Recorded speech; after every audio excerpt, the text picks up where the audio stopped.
Welcome back to AGRON Infotech. In the previous video, we learned how hierarchical clustering builds groups through a tree of merges. Now we move into KMeans clustering, which takes a different approach. Instead of growing a dendrogram, KMeans places cluster centers in the data and then assigns each observation to the nearest center. This tutorial is all about understanding that logic, comparing different values of K, and learning how to choose a useful number of clusters in a more systematic way. I begin by loading the packages.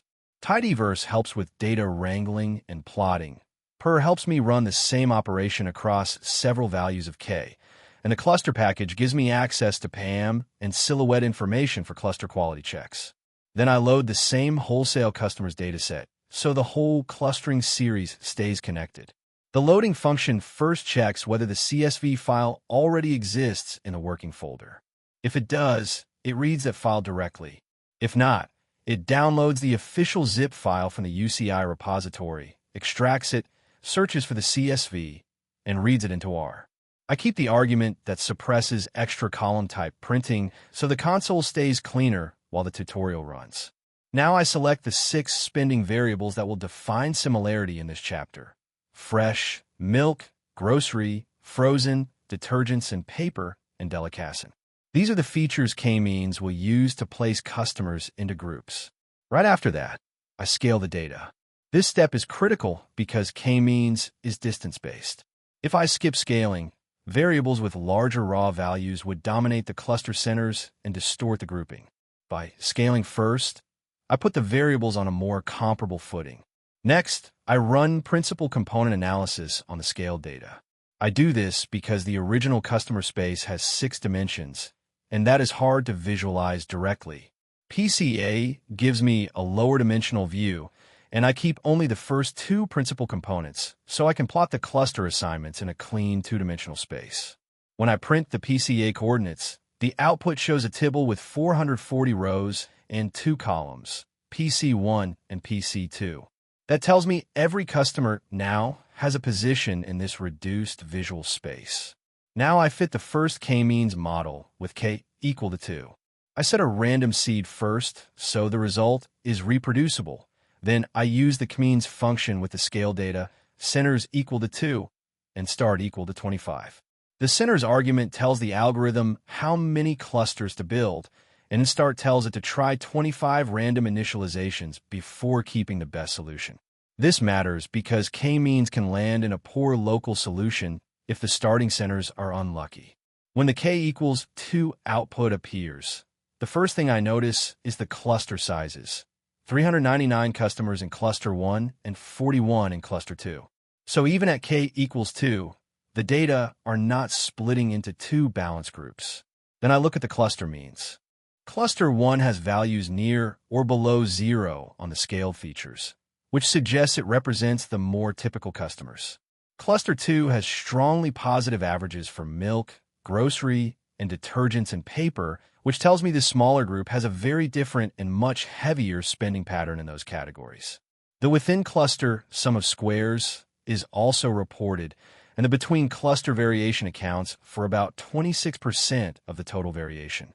That means the 2-cluster solution does separate the data to some extent, but there's still a lot of variation left inside the clusters. Now I fit a second model with K equal to 3 using the same scale data and the same star value.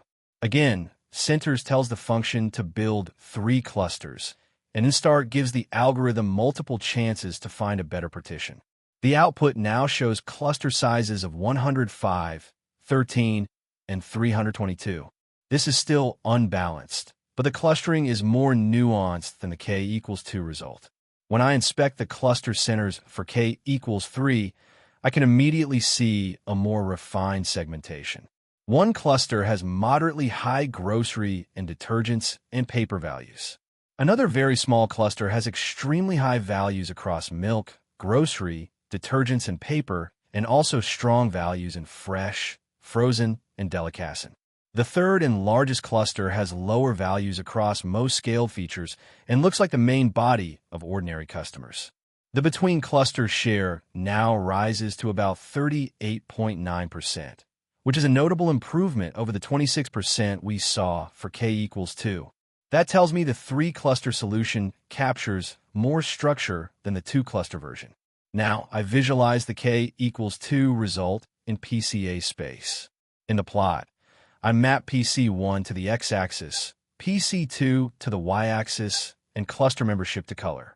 The point layer uses a little transparency so the dense customer cloud stays readable. When the graph appears, most customers are grouped into one large cluster, while the second cluster pulls away as a smaller, more unusual group. This visual makes the 399 versus 41 split much easier to understand. Next, I plot the k equals 3 solution in the same PCA space. This graph is especially useful because it shows how adding one more cluster changes the segmentation. Now the main customer cloud separates into 2 colored groups, while a very small group of outlying observations remains clearly distinct. This is a good example of how increasing k does not just create more clusters. It changes the story the model tells about the data. At this point, I want a more systematic way to choose k, so I move to the elbow method. I set the seed again for reproducibility. Then I use map_dbl to fit KMeans models for k from 1 through 10. Inside that loop, I keep the total within cluster sum of squares from each model. This metric tells me how much variation remains inside the clusters after partitioning. As k increases, that quantity always decreases, but what matters is how quickly it decreases. When the elbow plot appears, the line falls sharply from k equals 1 to k equals 2, then continues to drop through k equals 3 and k equals 4, but the improvement becomes more gradual after that. Visually, the bend appears early, somewhere around 2 or 3 clusters. This tells me the biggest gains in compactness happen with a small number of groups, and adding more clusters after that brings diminishing returns. Now I add a second diagnostic using silhouette width. Here I compute average silhouette width for k values from 2 to 10 using PAM as a clustering-based structure check. For each k, I fit a PAM model and extract the average silhouette width.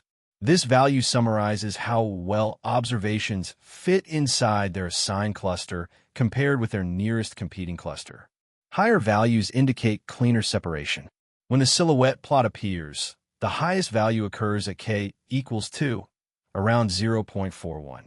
After that, the silhouette width drops sharply and then stays lower across the remaining k values. This is a strong signal that the 2-cluster solution has the clearest overall separation, even though the elbow plot suggested that 2 or 3 could both be reasonable from a compactness point of view. Now I formally select the best k by taking the value that maximizes the silhouette width. The output prints 2, so the final model will use 2 clusters. This is a nice teaching moment because it shows that different diagnostics answer slightly different questions. The elbow plot looks at improvement in compactness, while silhouette focuses more directly on separation quality. Next, I fit the final KMeans model using best_k as the number of centers and increase start at 50 for a stronger final solution. This gives the algorithm even more random initializations and reduces the chance of settling on a weaker partition. Then I attach the resulting cluster labels back to the original wholesale dataset and count the customers in each cluster. The final cluster count confirms the earlier k equals 2 result. 399 customers in cluster 1 and 41 in cluster 2. So the model is essentially separating a large general customer group from a much smaller, behaviorally distinct segment. Finally, I summarize the original spending variables by final cluster, so the interpretation happens in real units, not standardized scores. The output table shows that cluster 1 has average spending of about $11,932 for fresh, $42.29 for milk, $57.63 for grocery, $29.11 for frozen, $17.75 for detergents and paper, and $12.92 for delicatessen. Cluster 2 is much higher in several categories, especially milk at about $21,044, grocery at about $29,245, and detergents and paper at about $13,650. Fresh, frozen, and delicatessen are also higher, though the contrast is especially strong in those retail-style categories. This tells me the final two-cluster solution is separating typical customers from a smaller high-intensity spending group. At this point, the workflow is complete. I scale the features, fit KMeans with different values of K, visualize the results in PCA space, compare solutions using the elbow plot and silhouette width, choose the best K, and then interpret the final clusters using the original spending units. This gives both a technical and an intuitive understanding of KMeans clustering.